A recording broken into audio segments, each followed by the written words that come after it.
আসসালামু আলাইকুম। আজকে আবারও আপনাদের মাঝে একটা ভান মারার তাবিজ নিয়ে আলোচনা করব। তো আজকে যে তাবিজটা নিয়ে আলোচনা করব এটা সরাসরি একটা কুফরি ভান। এটা নিজেরাই করতে পারবেন আপনারা। এটার জন্য কোনো কবিরাজ তান্ত্রিকের কাছে যাওয়া লাগবে না। এই প্রথম একটা কুফরি আমি আপনাদের মন থেকে দিলাম, যেটা আপনারা নিজেরাই করে প্রয়োগ করতে পারবেন। এর আগে অনেকগুলো দিচ্ছি, হয়তো ওগুলো আরও ক্রিটিক্যাল বা অনেক কষ্টকর, আপনারা পারেন নাই। কিন্তু এই যে তাবিজটা দিলাম এটা একদম খুব সিম্পল এবং সহজ পর্যায়ে কার্যকরী একটা তাবিজ। এটা আপনারা নিজেরাই করতে পারবেন। এটার জন্য কোনো কবিরাজ তান্ত্রিকের প্রয়োজন পড়বে না। অনেকে বলতে পারেন, ভাই আমি এরকম তো মেলা তাবিজ করছি কিন্তু কাজ হয় নাই। আমি বলবো, আপনি যদি 1000টা তাবিজও করেন তো ওগুলো রাখেন, আমার এই দেওয়া তাবিজটা আপনি একটু করেন। এটা অনুরোধ, কারণ এটা করার পরে আমার প্রতি আপনার একটা বিশ্বাস আইব ভাই। আপনি বুঝবেন যে না ভাই, আমি যে অরিজিনালি কাজ করতে পারি এটা আপনি বুঝবেন। এই জন্য আমি বলি, আমাকে দিয়ে করাইতে হবে না বা অন্যান্য কোনো কবিরাজ দিয়ে করা লাগবে না। আপনি নিজে করেন। নিজে করলে নিজেই বুঝতে পারবেন যে আসলে তাবিজ কবজে কাজ হয়। তাবিজ কবজ কাজ হয় কথাটা কেন বললাম, এর কারণ হচ্ছে অনেকেই অনেক কবিরাজ তান্ত্রিকের পিছিয়ে ঘুরতে ঘুরতে, টাকা পয়সা খরচ করতে করতে কোনো কাজ তো হয়ই না, বরং আরো নানান রকমের কথা শোনেন। কেউ বলে শরীর বন্ধ, কেউ বলে নদী পার হয় না, কেউ বলে অমুক সমস্যা, কেউ বলে জিনেরে মিষ্টি দেওয়া লাগবো, নানান রকমের সমস্যা বলে। তো এগুলো শুনতে শুনতে আপনার মনে হয়েছে যে আসলে তাবিজ কবজ কি আসলে কাজ করে কিনা, এই বিষয়ে আপনার সন্দেহ আছে। এই বিষয়ে আপনার সন্দেহ হয়ে গেছে গা। ঠিক আছে? তো আপনি এর জন্য কী করবেন, এটা নিজেরাই করবেন। এই জন্য বললাম নিজেরাই করবেন, তাহলে বুঝতে পারবেন যে না আসলে অরিজিনালি যে কাজ হয় আপনি নিজেই বুঝতে পারবেন। তাই বলবো, আপনারা অযথায় এগুলোর পিছনে দৌড়াদৌড়ি না করে নিজেরা কাজ করার চেষ্টা করেন। আর নিজেরা যখন করতে পারবেন তখন কিন্তু নিজের প্রতি একটা আত্মবিশ্বাস আইব বা তাবিজ কবজের প্রতি একটা বিশ্বাস আইব। এর জন্য আমি এটার নিয়মটা সুন্দরভাবে আপনাদের বুঝাই দিব। হ্যাঁ, আপনারা আমি যেইভাবে বুঝাই দিব বা যেইভাবে বলবো ওইভাবে করার চেষ্টা করবেন। অযথায় নিজে কিন্তু বাকনামি করবেন না। আরেকটা কথা বলি, এটা কিন্তু করতে হবে কোনো একটা শত্রুর জন্য, মানে যে ব্যক্তি আপনার শত্রু তার জন্য করতে হবে। অযথায় যদি আপনি কাউকে করে যদি কাউকে হয়রানি করেন বা বিপদে ফেলানোর চেষ্টা করেন তাহলে কিন্তু সমস্যা দাদা। এটা করা যাবে না।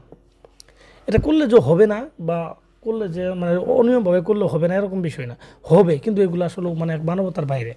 এই কাজগুলো আপনারা করবেন না। আপনাদের বিশেষ অনুরোধ, আপনারা এটা শত্রুর জন্যই করবেন। একেবারে দেওয়ালে পিঠ ঠেকা অবস্থায়, মানে ঠিক দেওয়ালে পিঠ ঠেকে গেছে এই অবস্থায় আপনি এই তাবিজগুলো করবেন। এছাড়া অযথাই এগুলো করবেন না। এটা আমার পক্ষ থেকে আপনাদের অনুরোধ। তো যাই হোক, আসলে কথা বাড়াবো না, তাবিজটার নিয়মকানুনগুলো বলে দিচ্ছি আমি। আপনি মনোযোগ সহকারে আমার কথাগুলো শুনেন। হ্যাঁ, আর আমি যেভাবে বলতেছি ঠিক ওইভাবেই কাজগুলো করবেন। প্রথমত তাবিজটা ভালোভাবে একটু দেখে নেন, তাবিজটা কীভাবে লেখা আছে, এটা খুবই গুরুত্বপূর্ণ। সাইডে দেখেন তাবিজটা রাখা আছে, আপনি ভালোভাবে দেখে নেন যে তাবিজটা কীভাবে লেখা আছে। আপনি প্রয়োজনে এটা একটা খাতাতে বা ডায়েরিতে নোট করে রাখেন। এটা বারবার আপনি আগে আলাদাভাবে লেখেন, লিখে হাতের জড়তাটা ভেঙে ফেলুন, যেন আপনি পরবর্তীতে ফাইনাল কাজের সময় সুন্দরভাবে লিখতে পারেন। তো এইভাবে আগে লিখে রাখেন একটা খাতাতে। লিখে রাখার পরে যে কোনো একটা শনিবারের দিন করবেন। আজকেই করতে হবে কোনো কথা না, যে কোনো একটা শনিবারের দিন করবেন, ঠিক দুপুরবেলা করবেন। নিজের ঘরে বসেই করতে হবে, এটা বাইরে যাওয়ার কোনো প্রয়োজন নেই। নিজে ঘরে বসেই একাই, রুমের মধ্যে আর কোনো লোক থাকবে না, একদম নিরিবিলি থাকবে।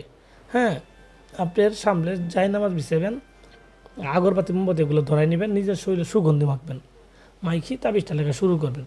তাবিজটা লেখার সময় অবশ্যই মুখের ভিতরে লবণ ঢুকাই রাখবেন, মানে লবণ অথবা তিতা জাতীয় জিনিস মুখের মধ্যে দিয়ে আপনি তাবিজটা লিখবেন। লিখার পরে আপনি কি করবেন, কিভাবে লিখবেন, আপনার যাকে করবেন, হ্যাঁ, তার ব্যবহার করা কাপড়, যার জন্য করবেন তার ব্যবহার করা কাপড় সম্ভব হলে তার ব্যবহার করা কাপড়ের মধ্যে এই তাবিজটা লিখবেন।